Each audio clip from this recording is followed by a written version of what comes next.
पांडुरंगी मन रंगिले, गोविंदाचे गुणे बोधिले. ही आर्तता अंतरी धरून ज्ञानोबरायांचा पालखी सोहळा आज नातेपुते येथे विसावणार आहे.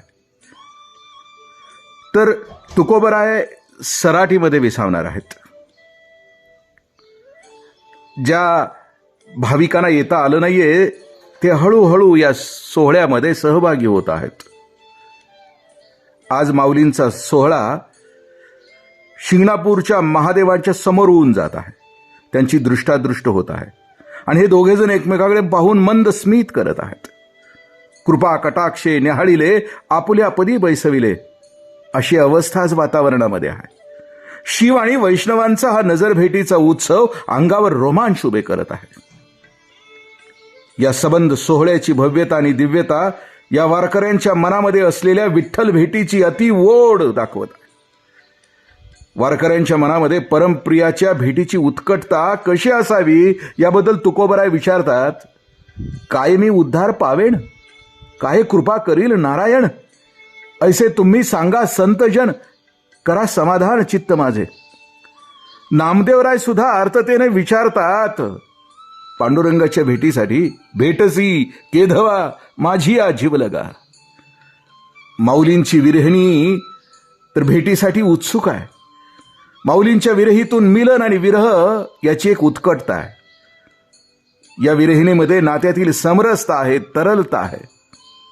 माऊलींची सर्वश्रुत असलेली विरहिणी आर्ततेने म्हणते आहे, पैल तोगे काऊ कोकत आहे, शकून गे माये सांगत आहे, उड उड रे काऊ तुझे सोन्याने मडवीन पाऊ, पाऊने पंढरी राऊ घरा कै येती, दही भाताची उंडी लावीन तुझी ये तोंडी, जीवा पढिये तयाची गोडी सांगे वेगी, दुधे भरुणी वाटी लावीन तुझी ओठी, सत्य सांगे गोठी विठो येईल काही, आंबिया डहाळे फळे चुंबी रसाळे, अजी चेरी काळी शकून सांगे, ज्ञानदेव म्हणे जाणीजे ये खुणे, भेटती पंढरीराने शकून सांगे.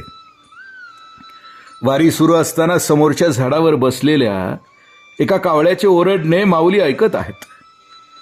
आपल्याकडे कावळ्याचा एक संकेत आहे की कावळा ओरडला की कोणीतरी पाहुणा भेटीला येणार आहे असं समजलं जातं. या संकेताला अनुसरून समोरील कावळ्याचे ओरडणं हे पांडुरंग भेटीचा शुभशकून आहे असं समजून त्या कावळ्याला अतिविरहाने माऊली सांगतात, हे काऊ, तू तुझ्या ओरडण्याने जो शकून सांगत आहेस तो शकून मला हवावासा वाटणार आहे, म्हणजे मला माझ्या पांडुरंगाची भेट घडविणार आहे. आपण सामान्यपणे कावळ्याला कावळा असं संबोधतो, पण भावविभोर झालेली माऊली कावळ्याला कावळा न संबोधता काऊ संबोधत आहेत. कारण शुभशकून सांगणारा कोणी जरी असला तरी त्याला आदर आणि प्रेमानंच वागवायचं असतं.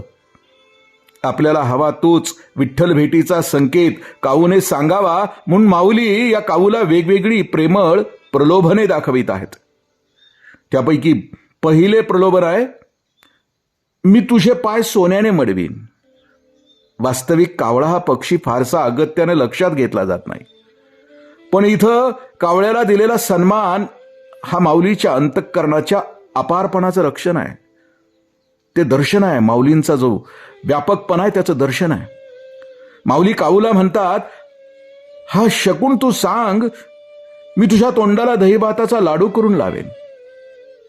दहीभात त्या काळात खूप दुर्मिळ असायचा.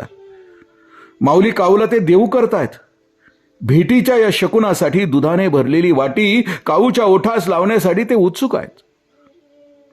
शकून जर खरा ठरणार असेल तर माऊली त्या काऊला सांगतात, समोरच्या आमराईतील रसाळ असे पिकलेले आंबे चाक, पण मला शकून सांग आणि तो मला हवावासा वाटणाराच सांग, म्हणजे माझ्या विठुरायाच्या भेटीचाच आहे असं सांग ना. एवढे सगळे बोलून झाल्यावर आपल्या आंतरिक संकेताला धरून माऊली सांगतात की मला आता त्या पंढरीत राहणाऱ्या पांडुरंगाची भेट होणार आहे आणि असाच शकून हा काऊ मला सांगत आहे. अशा विठ्ठल भेटीची तळमळ आणि नितांत ओढ प्रत्येक वारकऱ्याच्या अंतःकरणामध्ये आहे. ही जिव्हाळ्याची भेट आता लवकरच होणार आहे आणि त्यासाठी वैष्णवांच्या पावलांचा वेग पंढरीच्या दिशेने वाढला आहे. झडझडनी वहिला निग ये पंढरीचे वाटे लाग. रामकृष्ण हरी पुंडलीक वरदे हरी